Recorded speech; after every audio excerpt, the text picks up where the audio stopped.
Hello मित्रों, मेरा ये आज का वीडियो उन किसान भाई बहनों को समर्पित है जिन्होंने पहले 13 महीना केंद्र सरकार के खिलाफ दिल्ली में आंदोलन किया और अब लगे हुए थे अब तक, जब तक इस अमरूद सरकार ने उन्हें शंभू बॉर्डर से भगा नहीं दिया, अत्याचार करके जनरल डायर की तरह। उन किसान भाई बहनों के लिए समर्पित है मेरे आज का वीडियो, जिसे मैं बहुत ही दुख के साथ बना रहा हूँ। मित्रों, मैं दुख के उस सागर में गोते लगा रहा हूँ जिसे आप ही मुझे जिससे निकाल सकते हैं मित्रों। इसलिए आपसे अनुरोध है, आप मेरे वीडियो को पूरा देखें, लाइक सब्सक्राइब सब कुछ करें ताकि मैं उस दुख के सागर से बाहर आ जाऊं।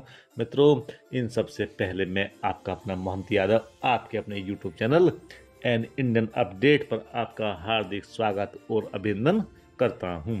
खैर मित्रों, अब आगे बढ़ते हैं। अब आपने किसान आंदोलन 1.0 के समय ये बात तो सुना ही होगा या पढ़ाई होगा, नो फार्मर नो फूड। मतलब फार्मर नहीं तो फूड नहीं। लेकिन मित्रों, इसका थोड़ा आगे लेके जाते हैं ताकि हमारी डेमोक्रेसी कुछ मजबूत हो। जैसे किसानों को हम अन्नदाता कहते हैं, वैसे ही ऐसे ही सम्मानित टर्मों का प्रयोग करके हम दूसरे लोगों को भी इज्जत दे सकते हैं, सम्मान दे सकते हैं। वैसे सम्मान से जीने का हक तो सभी को है ना। जैसे पनवाड़ी को पानदाता हम कह सकते हैं, यानी कि नो पनवाड़ी नो पान। मोची को जूता दाता, दलालों को लौंडिया दाता, जैसे कुछ विशेष सम्मानित शब्दों का प्रयोग करके हम उन्हें सम्मान दे सकते हैं। और वैसे भी हमने अंग्रेजों के खिलाफ जो आज़ादी की लड़ाई लड़ी थी ना, वो सिर्फ आज़ादी के लिए थोड़ी थी, सम्मान के लिए थी। और उस सम्मान को अगर कोई नहीं देता है तो हमें रोड पे धरना दे करके, सरकार को झुका करके, तानाशाही खत्म करके और सरकारों की मरोड़ निकाल के वो सम्मान हमें मित्रों छीन लेना चाहिए।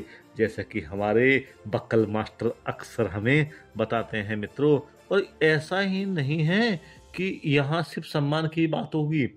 ऐसी महान जगह पर लोग जब शांति से बैठेंगे, महान सी बातें करेंगे, देश को महान बनाने के बारे में सोचेंगे, लोगों की खुशहाली की बातें होंगी, तो महान नारों का प्रजनन भी होगा मित्रों। और वो नारे आने वाले समय में जाकर के क्रांति की पैदा करेंगे और पूरी दुनिया में आग लगा देंगे मित्रों। अब आग लगाना तो आप समझते ही होंगे ना। और इससे एक फायदा मित्रों और भी होगा। दे देशवासी अपने सम्मान के लिए, अधिकारों के लिए लड़ना सीख जाएंगे और डेमोक्रेसी को मजबूत बनाएंगे। जब डेमोक्रेसी मित्रों मजबूत हो जाएगी तो कोई भी बाबा साहब के संविधान को नुकसान नहीं पहुंचा पाएगा और बाबा साहब का संविधान भी बच जाएगा। और हाँ सब मित्रों, इन सब के बीच में संविधान बचाओ गैंग की भी अपनी प्रेजेंस होगी, जो कि पिछले कुछ समय में पैसिव हो गया है, मतलब एक्टिव नहीं है। खासतौर से दिल्ली, हरियाणा और महाराष्ट्र के लोगों के धोखा देने के बाद में ऐसे लोगों को भी सबक सिखाने का तरीका है ये महान आंदोलन, ये रोड बंद करके धरना करना। खैर मित्रों, धरना करने का सिर्फ यही नहीं है कि इससे लोगों को अधिकार मिलेंगे या कुछ मिलेंगे या लोगों का अधिकार है धरना करना। नहीं मित्रों, धरना करना हमारी जिम्मेदारी है। और जिम्मेदारी क्या, ये हमारा राष्ट्रीय कर्तव्य है। और इसे तो राष्ट्रीय कर्तव्य घोषित करके एक दिन का कर्तव्य दिवस के अवकाश भी घोषित कर देना चाहिए। क्योंकि मित्रों, धरना करने के बहुत फायदे हैं। इससे इकोनॉमिक गतिविधि भी चलती है। अब ये सरकार निकम्मी है जैसा कि आप जानते हैं, और इकोनॉमिक गतिविधि होने नहीं देना चाहती। क्योंकि मित्रों, इकोनॉमिक गति होगी तो लोग मजबूत हो जाएंगे, अमीर हो जाएंगे, पैसे होंगे तो इनकी कौन सुनेगा। लेकिन इकोनॉमिक गतिविधि होती कैसे धरने से, वो मित्रों मैं आपको अब बताता हूँ। देखो, जब धरना होता है ना, तो वहां पर बहुत सारे लोग इकट्ठे किए जाते हैं, पूरा गांव बस जाता है, विदेशों से भी सहायता आती है, लोगों के पास पैसे आते हैं, लोगों को वहाँ खाना बनाने के लिए, खिलाने के लिए लोग रखे जाते हैं मित्रों। जिम खोले जाते हैं, बाल काटने वाले होते हैं, और वैसे भी समझ तो गए होंगे, सप्लाई सिस्टम भी हो ही जाता है, क्योंकि कुछ लोगों की फिजिकल जरूरतें भी तो होती हैं ना। तो मतलब अलग अलग तरह के काम होते हैं जो ऐसी जगह पे लोग कराते हैं। और जब ऐसे काम होते हैं तो कितने लोगों को रोजगार मिलता है मित्रों।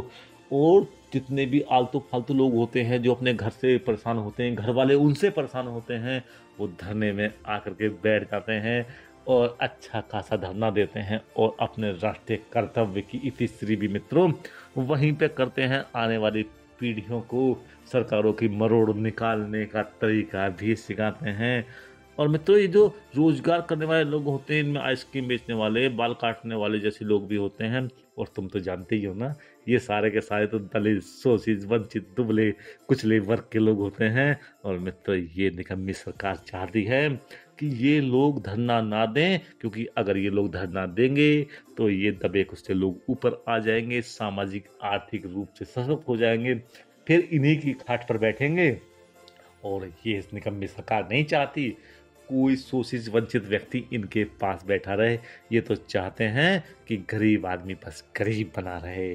और इसके अलावा मित्रों, एक और बिजनेस रह गया है जिससे हमारे देश की क्षमता में 4 चांद लग सकते हैं मित्रों। और वह बिजनेस है मित्र बक्कल उतारने का। और हमारे पास बक्कल उतारने वाले एक्सपर्ट तो ऑलरेडी देश में हैं ही काफ़ी सारे। उनमें से एक बक्कल मास्टर को तो आप जानते ही होंगे। खैर मित्रों, उस मास्टर की आज हम ज़्यादा प्रशंसा नहीं करेंगे, समय कम है। आज बक्कल का फायदा बताते हैं मित्रों।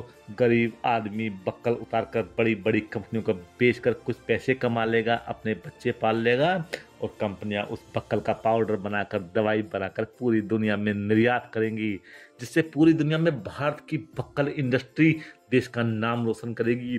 डॉलर का प्रभाव देश में शुरू हो जाएगा। सब लोग डॉलर में ही काम करेंगे, डॉलर ही खाएंगे पिएंगे और हगेंगे भी सुबह सुबह डॉलर ही। प्रोडक्शन भी डॉलर का होगा और जिंदगी ही डॉलर बन जाएगी प्रभु। इधर से उधर डॉलर ही डॉलर, डॉलर ही डॉलर। भिखारी भी भीख में रुपए पैसे के बजाय डॉलर मांगेगा, और भीख में डॉलर देना भी मित्रों स्टेटस सिंबल बन जाएगा।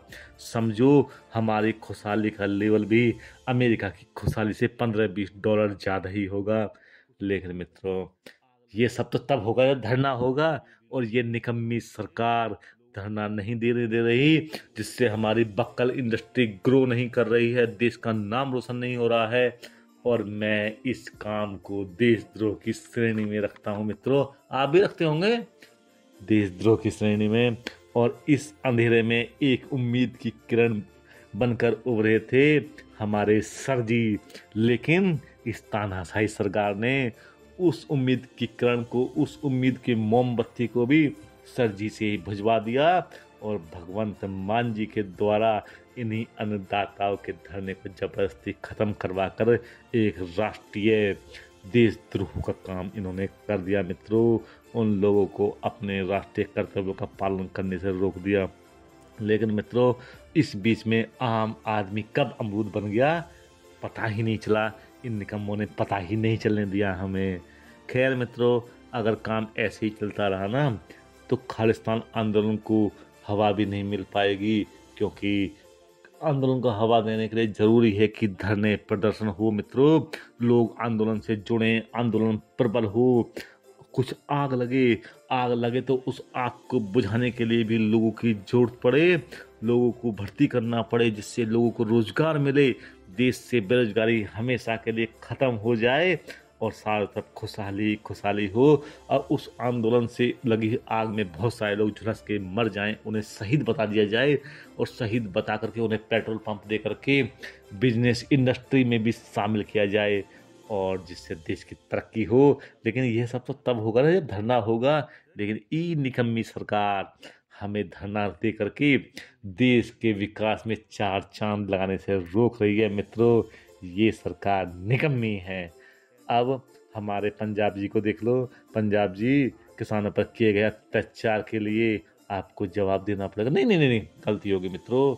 पंजाब सरकार के द्वारा शंभू बॉर्डर पे बिठाए गए किसानों को हटा करके जो देशद्रोह का काम किया गया है, किसान द्रोह का काम किया गया है मित्रों, मैं पर्सनली उस काम के लिए मोदी जी की आलोचना करता हूँ।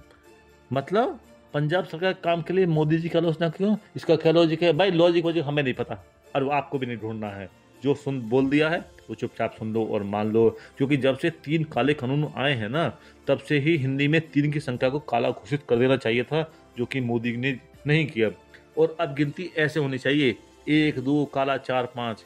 किसी आदमी के 3 बच्चे हों तो तीसरे बच्चे को यूनिवर्सली काला डिक्लेयर कर देना चाहिए, उसका नाम ही काला घोषित कर देना चाहिए, क्योंकि तीसरा है तो काला ही होगा। लेकिन मित्रों, आज मुझे बहुत याद आ रहे हैं महान कृषि विज्ञानी मियां खलीफा, महान कृषि विशेषज्ञ ग्रेटा थनबर्ग और हमारे प्यारे महान जात विशेषज्ञ रवीश कुमार, जो कि अभी गायब हैं। जैसे ही निकलेंगे मिलेंगे तो उनके बारे में भी कुछ बात कर लेंगे। मेरा बहुत दिल है उनके बारे में बात करने का। मित्रों, मित्रों, आज का वीडियो कुछ ज़्यादा लंबा हो गया, लेकिन आज मुझे पूरी उम्मीद है आपके ज्ञान में बहुत ज़्यादा वृद्धि हुई होगी। और ऐसी ही बातों को सुनने के लिए आप मित्रों वीडियो को लाइक करें, चैनल को सब्सक्राइब करें और जुड़े हमारे चैनल से। हमारे ऑनलाइन परिवार का हिस्सा जरूर बने, हमारे सामाजिक परिवार का हिस्सा जरूर बने। नमस्कार मित्रों।